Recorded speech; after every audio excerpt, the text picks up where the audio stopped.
Sophia from Little London Ballet, and today I'm going to teach you how to do toe digs. First we have to start with our feet in parallel.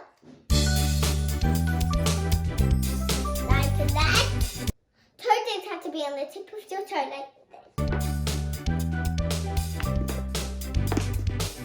So we're going to step to the side and toe dig behind.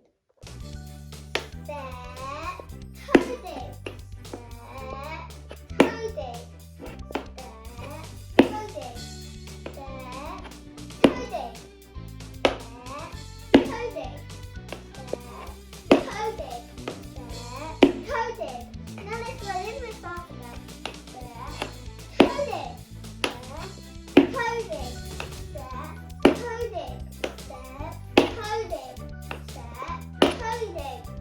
So it's really important that you have to step on your toes.